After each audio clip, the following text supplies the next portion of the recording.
Hey, once again, I'm here to review an episode of a superhero animated series, and today, that means that I'm reviewing an episode of Batman the Animated Series titled Birds of a Feather. This video will feature spoilers, so if you haven't seen the episode, or if you have, just keep that in mind. With that being said, allow me to quickly sum up the events of the episode before I get into the actual review itself. We begin some unspecified time in the past, where Penguin is foiled by Batman during a robbery, and he goes to jail. Cut to the present day where he is finally released and he intends to live a crime-free life. Batman doesn't buy it, but Penguin's claims are legit. Meanwhile, some high society snobs aren't sure how to spice up their party, so one of them suggests inviting the Penguin to the party. The lady, Veronica Vreeland, pretends to be interested in the Penguin and strings him along until, at the party, Penguin happens to hear the pair of high society snobs talking smack about him, and so his attempt at remaining a model citizen ends and he kidnaps Veronica and arranges for the dude to walk into a trap where he can kill them both after extorting $1 million from them. Batman saves the day, and Penguin learns a valuable lesson that society, high society as he mentions, is to blame.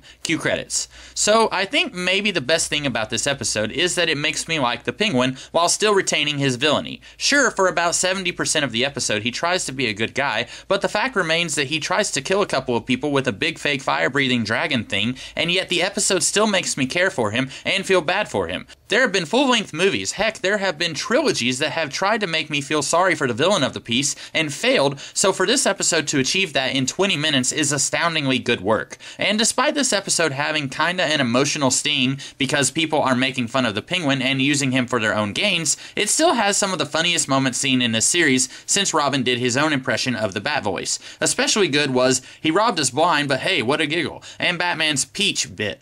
But despite these lines making me laugh out loud, this really is a pretty tragic episode. I think part of it is that we, as a society, are conditioned to expect people who do wrong to get their comeuppance in some way. And this episode halfway delivers on that expectation. Penguin kidnaps some folks, extorts money, and attempts murder, but nothing happens to the people that he is doing this to. It almost feels like a betrayal to the audience when something doesn't happen to these scumbags. But I guess that begs the question, what could have happened? Batman can't exactly come in and slap them silly for what he knows that they did, because technically they didn't break any laws, and the only other way for them to get what's coming to them would be for Penguin to, at the very least, take the money and get away, which would then violate the bad guy doesn't get his just desserts thing as well. As I mentioned, Veronica Vreeland plays a part in this episode, and I did not know this, but she is actually a somewhat recurring character in this series. Something you may not have known if you were very familiar with this character is that she is the mother of the girl who was kidnapped in the opening episode of Batman Beyond during Bruce Wayne's final outing as Batman. I had heard Paul Dini mention that in the commentary for that episode, and so when I saw Veronica in this episode, I knew she was the one he was talking about, but I did not know that she was in as many episodes as she apparently is in, so I guess I have that to look forward to, he said as sarcasm dripped off of his words. Despite this episode being a pretty good look into the Penguin,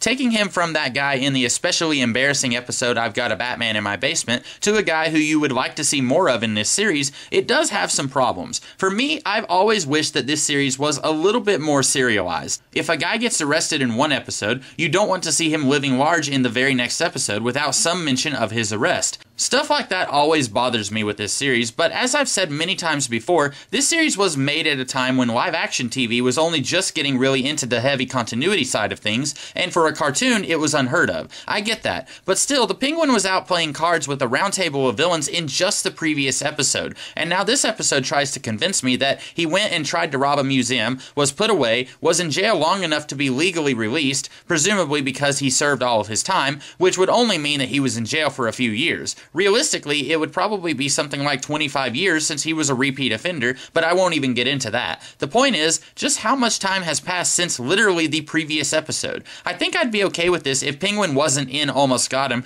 and the last time we saw him was in I've Got a Batman in My Basement, since that episode was so long ago that I could buy that he was in jail for a while in between episodes. Or if you're one of the people who worked on this series, then you could put this one before Almost Got Him. I think I'd have less problems with him being in that episode immediately after this one than the other way around. It's a silly complaint, I know, but still it bugs me. And then there's the fire-breathing dragon thing that Penguin rides on at the Opera House. Where in the name of Sir Isaac Newton did he get that? But anyway, fantastic episode. I'm shocked that I haven't heard very much praise for this episode, especially considering that it elevates the Penguin so much from where he was before this episode in my humble. So those are my thoughts on this episode. What did you guys think? And what did you think of my review? If you liked it, be sure to like, share, comment, and subscribe. And if you did like my video, then I'll be doing a similar review of an episode of Batman Beyond a week from today, and a review of another episode of Batman the Animated Series a week after that. And I'll also be doing some various videos throughout the week, so be sure to check those out. Until then, I'll see you guys in the future. Have a good day.